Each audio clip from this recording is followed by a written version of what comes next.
Good morning or afternoon, ladies and gents. So for our lesson today, this is the big one, applications of probability.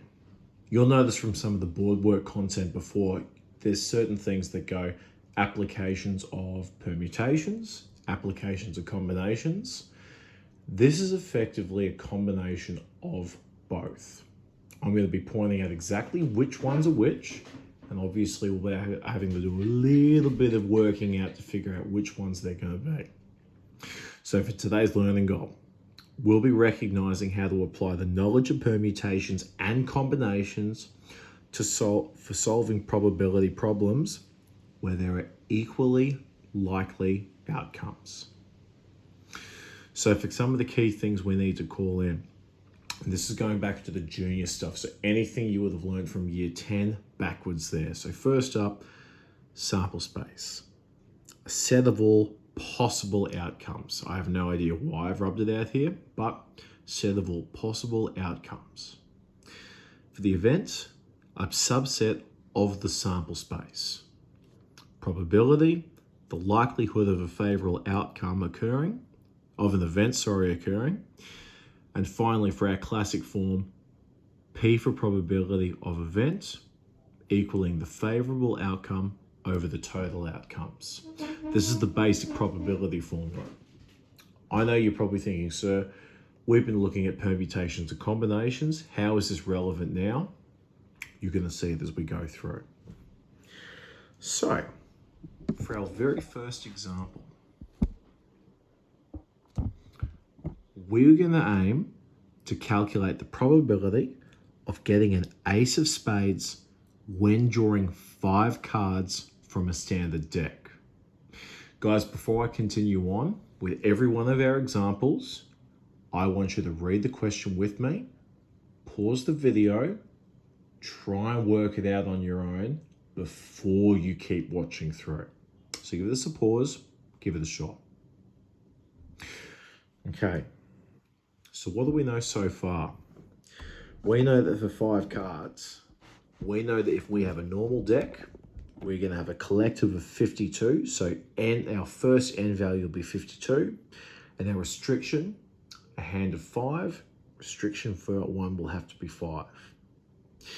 Because, however, we're trying to find an ace of spades, we need to effectively take one of these values away. So for an ace of spades, our N2 value becomes 52 take 1, 51. R2 becomes 5 take away 1, 4. We know, looking at our base formula, P of an event equals the favorable outcomes over the total outcomes. We need to figure out what's going to be our favorable over our total. So for this one, what we'll be looking at is our N2CR2, favorable outcome, divided by our N1CR1, our total outcomes. We can substitute in our values with respectively for N1, N2, R1, and R2. So this becomes 51C4 divided by 52C5. You can plug these into your graphics calculators. It'll come up with our large numbers here. And once we divide them, we can then simplify our answer down. We get it into a decimal form. And not that it's required, there is nothing in the example that states it. But after we've got it in the decimal, you are capable of turning that into a percentage. Obviously, when we're looking at the likelihood of an event occurring, so the probability, more often than not, we are trying to find the percentage outcome. Not always, but something that we'll link into our assessment will definitely be going into the percentage side of things. So let's go for our second example. Oh, sorry. This one here, because we are using our combinations, we know that this has to be a combination. So there's nothing about the arrangement here. So nothing about permutations. It is finding the correct or right combination of cards. For our second example here, however, it's a little bit different. James buys a single betting ticket where he predicts the first, second, and third place for a horse race within 12 horses. If all horses are equally likely to win, what is the probability James will win his bet? So for this one here, because we're predicting first, second, and third place for a set of horses, we're looking at a particular arrangement of horses. That's the word choice here, arrangement. That means that this question has to be based on permutations. So, for a favourable event, we know that if we have a single betting ticket, our favourable event is 1. With respect to our other values, our N, well, it states in the question we've got 12 horses. So our N value will be 12. The restriction, we're looking at the number of places. Oh, I forgot my bracket on that second part there. The number of places we're looking are a first, second, and third. Therefore, 3 places. Our formula for the probability to win, the favourable outcome, 1 ticket, divided by NPR. We substitute our values, 12, P, 3. We plug that into our graphics calculator and we get it as a percentage. So 1 divided by 1,320 times 100, getting it to percentage form, 0.076%.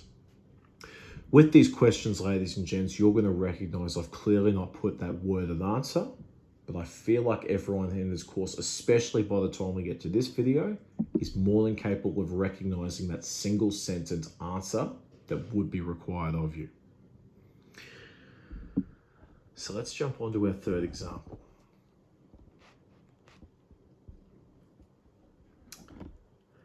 A group of 11 people have 3 couples. If all 11 people are seated in a straight line at random, what is the chance that the 3 couples are in pairs? You might be thinking, sir, with respect to some of our restrictions, this is similar to something seen in the combination. However, in the question itself, we're looking at how people are seated at random. So we're looking at the arrangement.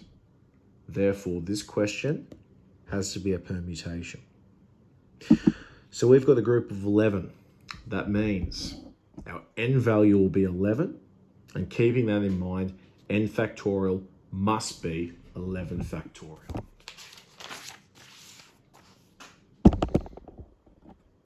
For our next bit of content, remembering the information there. For our N1 value, it'll be 11 minus 3. Therefore, N1 will have to be, N1 factorial will have to be 7 factorial. With respect to the other couples, N2, N3, N4, we've got our couple, couple, couple. Therefore, our N2 factorial, N3 factorial, and N4 factorial are all 2 factorial, which, by the way, guys, 2 times 1 is 2, so 2, 2, 2. The probability of the event we're looking for, we know that we're going to have to put our factorials here in. So in this case, N1 factorial times N2 factorial times N3 factorial times N4 factorial divided by N factorial. We substitute in our values. 7 factorial times 2 to the power of 3. 2 times 1, 2 times 1, 2 times 1, 2 times 2 times 2, 2 to the power of 3, or 8. Divided by 11 factorial. We substitute these values in. Again, please continuously use those graphics calculators. Get that repetition going so you can recognize the steps for it. And finally, we get our answer as a percentage, 0.101%. Guys, in previous classes, especially with Mr. Russell, he may have outlined to go to 2 decimal spots. Unless the question states it, I expect everyone to continuously go to 3 decimal places. Let's go into our next example.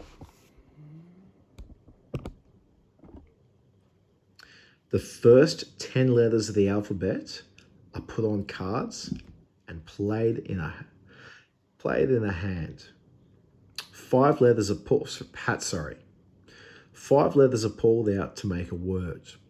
What is the probability of this word? Let me just bring this down a little bit here. So I'm just going to say that a little more, the key bits here. 10 letters of the alphabet are put on cards and placed in a hat. 5 letters are pulled out to make a word. Even though we are creating something with 5 letters, we are not looking for a specific combination. It is just a sheer arrangement of those 5. So that means that this example 4 will be looking at permutations. Remember this. We've got a few parts to this. What is the probability of the word starting with A? So we know that our total or N value for this one is going to be 10. Our restriction, because we need 5 letters, will be 5. Because we are starting with the first letter A, one of those letters, our N1 value will just be N take away 1. So 10 take 1. That means for our restriction, if we're also removing one of those letters, it'll be R take away 1. So 5 take 1, 4. We put it into our formula. The probability of the event is equal to N1 P R1 divided by NPR. We substitute our values in. 9P4 divided by 10P5. It gives our respective values here. We plug them in and then we simplify our answer into a percentage. 0.1 times 100 becomes 10%. Alternatively, if we wanted the word to end with the letter B, surprisingly, not that difficult. We've already got our N value. We've already got our N totals and R totals. The event we're looking for, though, is the removal of just one letter. So if you think about it, in this case, N2 is going to be the same as N minus 1. R2 will also be the same as R minus 1, which means the likelihood of this occurring is still 10%. Check it out here. This is where it gets a little bit different. For part C, the word starts with A and ends with B. Let me just write that B a little bit better. So let's just say this question one more time. The word starts with A and ends with B. So in this case, we need to find our N3 value or C value. N3 in this case is going to be N, so 10, minus 1, minus 1. That means our R value will also be R minus 1, minus 1. We're effectively removing these letters from the opportunities. This means we can then substitute them into our equation. The probability of the event here, N3P R3 over our total, which we've already worked out previously. We plug it into the graphics calculator. We get our answer, we multiply it by 100. This time, our percentage, 1.118% likelihood of this occurring. And for the final one, and this one can be a little bit tricky, using an inclusion-exclusion principle. The word starts with A or ends with B. Forgive my handwriting, guys. Or ends with B. So in this case, And this is why I introduced the inclusion-exclusion principle a little bit later on for it here. For this one, we have to remember our formula. The probability of A or B, in this case, will have to be the total of A plus the total of B, take away the total of A and B, divided by our total.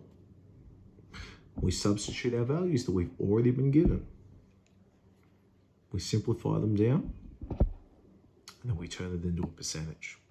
18.889%. You'll clearly see, obviously, that I've left it 3 decimal places here, and I've had to observe my graphics calculator for this too.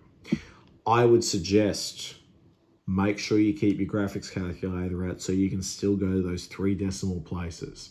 Only costs an extra 2 seconds to write it down before you move on to the next question. Speaking of, guys, we only have 2 more to go through here.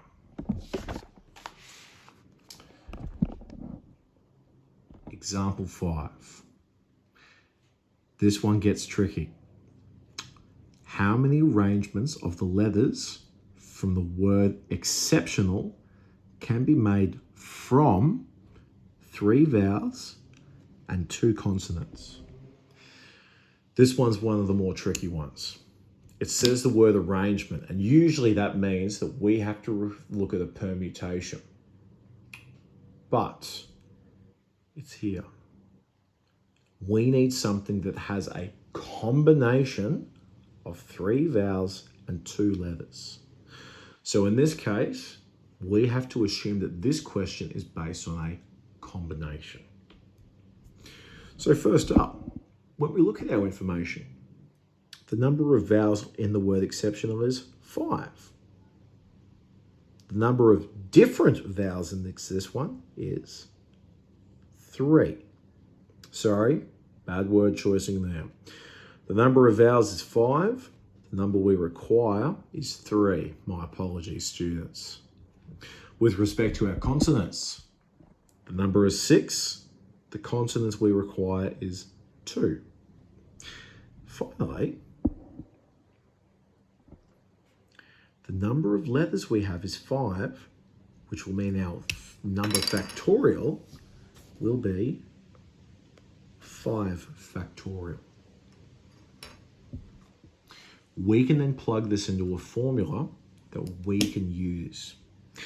We need to multiply these out. So, our combination for the vowels, N of vowels, C, R of vowels, times our consonants, N of consonants, C, R of consonants, times our N1 factorial. So we substitute these in. Oh, and the reason for this, guys, 5 letters, 5 different possible combinations for it here.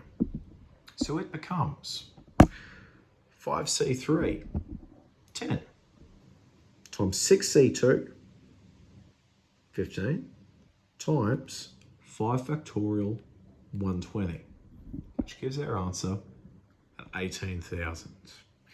Again, guys, you can clearly see I haven't written a worded question, but it would be expected by now that you're capable of recognizing how to put that worded question in.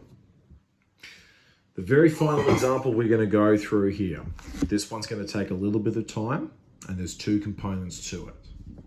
So, for this one, make sure you definitely do that pausing and think about how it works. So let's go through it together. 5 students are to represent their class of 28 in a debate. Let's just underline those numbers so we've got it. 5 students are to represent their class of 28 in a debate. If the class consists of 16 girls and 12 boys, what is the probability the debate team will consist of? Now, before we do this, guys, we need a specific combination of 5 students. So this one means that this example is a combination. The trickiest part of this form of probability, ladies and gents, is recognizing which ones are permutations and which ones are combinations. You'll see the clearly more difficult questions are based on this one. So for our first one, what is the probability the debate team will consist of having exactly one girl? Well, we know for our total, we've got a total of 28 students in the class, and we need 5 students for it. With respect to the number of girls in this class, we've got 16, and we require at exactly one girl on this debate team. N of girls is 16, R of girls is 1.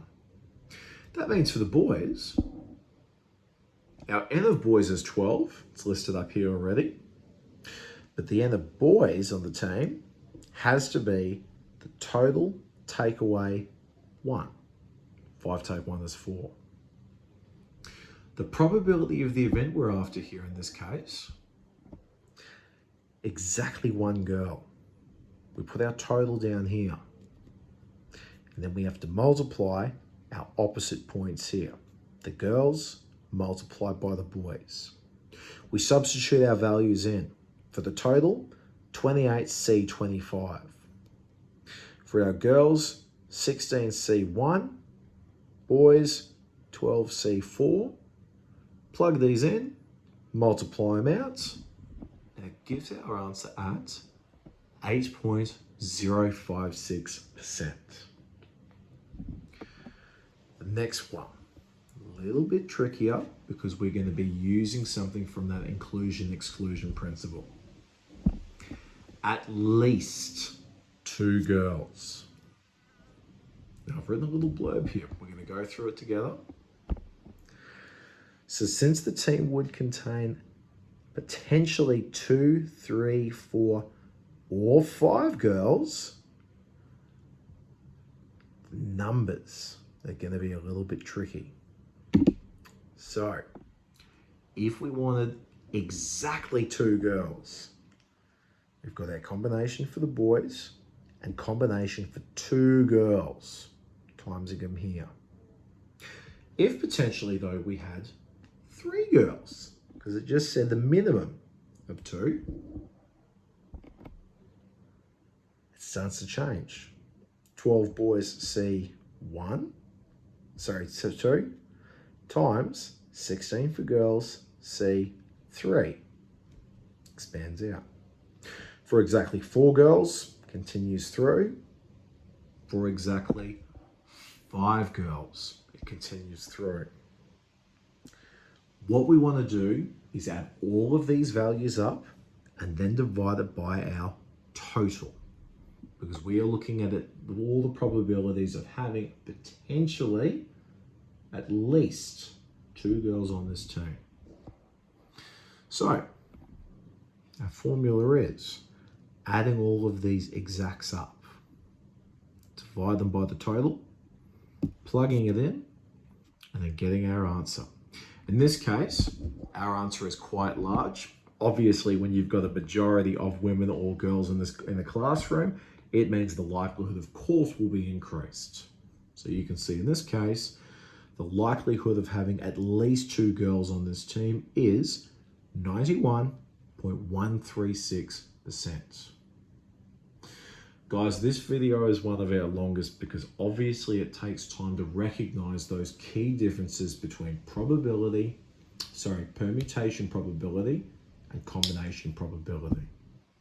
So if need be, take your time looking through this video. Watch it again, pause key points. Please copy down every single component. And if there are any issues you have, you need to bring them to my attention as quick as you possibly can. So I'm going to give you guys a set of questions. You are expected to give these a crack, and you need to ask me for as much help as possible. All right, guys, enjoy until the next one.